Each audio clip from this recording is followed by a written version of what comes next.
Hey, it's Dorleen, and today I'm working on a one-page layout. I'm a guest designer on the Stick It Down challenge site, so I'm following a sketch challenge that they have. What I decided to do was I'm going to layer both these pieces of cardstock on each other, and because of that, and because both of them are thick cardstock, I'm gutting this bottom part. The top sheet was cut down to 11.5 by 11.5, which means I took 1/4 of an inch off both sides, or two sides, and then with the darker pink, which is going to be the base, I gutted the middle to have at least an inch around the edge, so when I put the adhesive on the paper, it has plenty of room to adhere to. And because both pieces are pretty thick cardstock, you don't feel the lightness of that center area being too flimsy. If this was a patterned piece of paper or a thinner cardstock, I wouldn't have gutted it. So when I'm following a sketch, or when anybody's following a sketch, you can either follow it to the exact, or close as you can to the exact, or you can be inspired by it. I did a little bit of both. The sketch has 3 photos, but they're all 3x3 photos. Wow, that was a tongue twister. But I decided, because I did want that 4x6 photo, and then the other 2 I just kind of cut down. I'm working on the title right now, which I was going to do off screen, but then I realized I probably should show you. So I'm in the Cricut design space, and I do this a lot where I'll use images for the words. So I just, on the image button, I searched for Think Pink, and I found 2 different versions of Think and Pink that I really thought would go together. So the pink is very cursive and fancy, and the Think is very basic. So the first thing I do is you click on it. If there is an ungroup, you can ungroup and get rid of other words. These didn't have that option, so I just had to contour the entire thing. And you can see me, this one gives a better example. As I'm contouring, you can see on the left how those words are really disappearing as I'm doing it. So it's a pretty cool tool. You can also slice, put a shape over things and slice, but this is definitely the easier way to do it. So once I figured out how I want those to look, and I mix around with it a little bit, I group it together because I want to size it. I know I want it to go across the page. Again, that's following this sketch, which I will have a link below to the Stick It Down challenge site, and you can check out the sketch there. You can also go to my blog, which I will have later, and also down below, and it'll have the sketch as well as photos and all the information about products I use for this layout. Once I decide what I'm cutting out, I did do both words in 2 different colors, and the reason why I did that is I knew I was using 2 different color cardstocks for them, so I wanted them to cut separately. Sometimes I can put, or you can put 2 different pieces of paper on the same mat, but both of the papers I were using was too much. We're going to overlap each other, I guess is the right word to say. So I'm basically just cutting those out and getting ready to do my title. When it's done cutting, the little button flashes, so that's really nice. The machine basically does all the thinking for you. Once all the letters are out and I take them off the mats, I am arranging the photos and the title.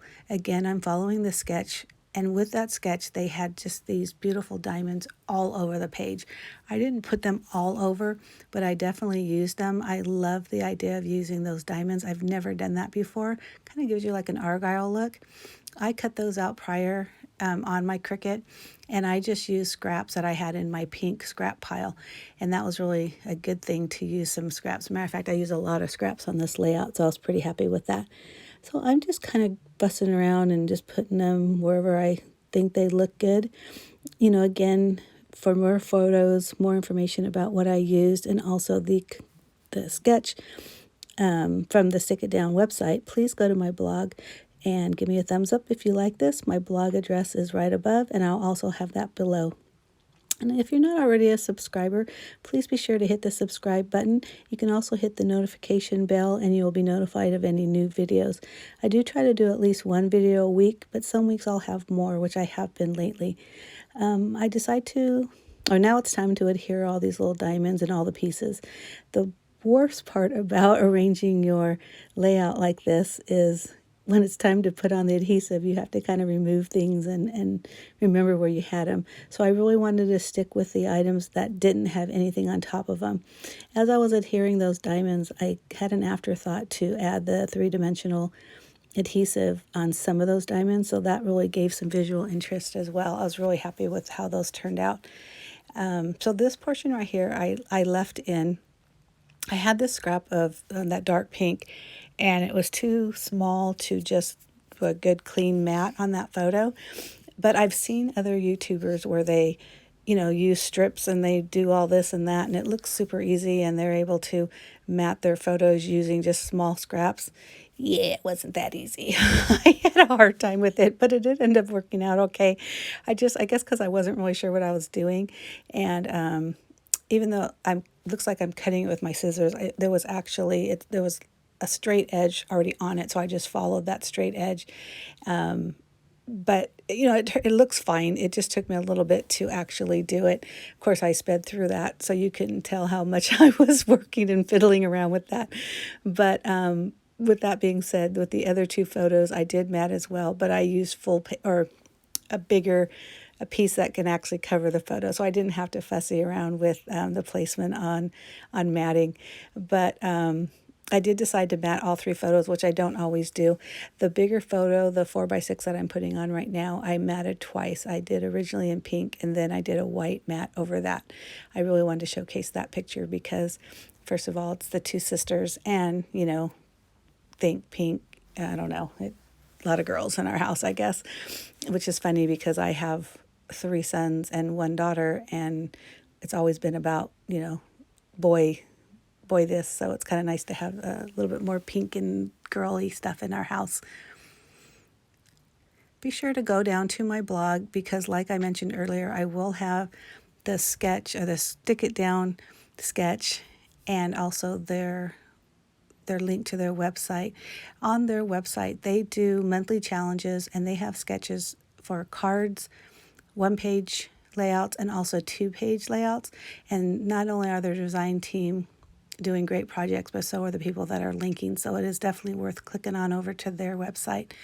You saw me a minute ago with my finger. I don't, I have rulers and all kinds of things on my desk, but of course I use my finger to measure that end of the pink and the beginning of the think so that it would be evenly spaced over the page. So I just thought that was kind of funny. I'm sure most of us do that. It's just easier to use what we have, and of course we have our hands.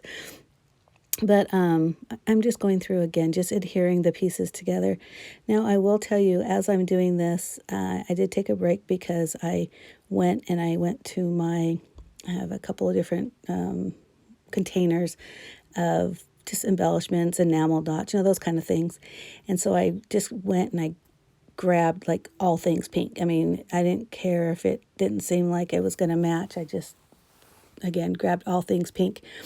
And so I came back to my desk, turned on the camera, and realized I didn't. But so you'll see that it'll flip through. But what I'm doing right now is on the sketch, they have a lot of, you could tell, wet media on it. And I don't do a lot of mixed media on my pages. This is about as mixed media as I get. And that's some Color Splash by Fun Stamper's Journey.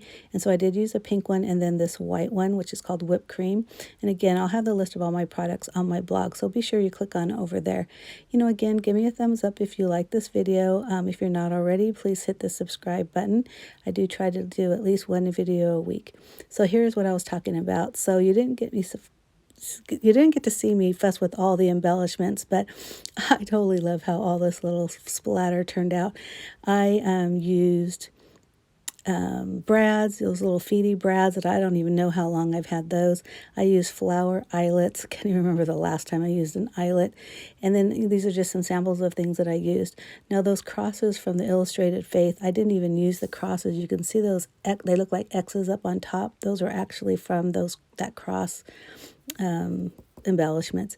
But again, I hope you like it, and hope to see you next week. Bye.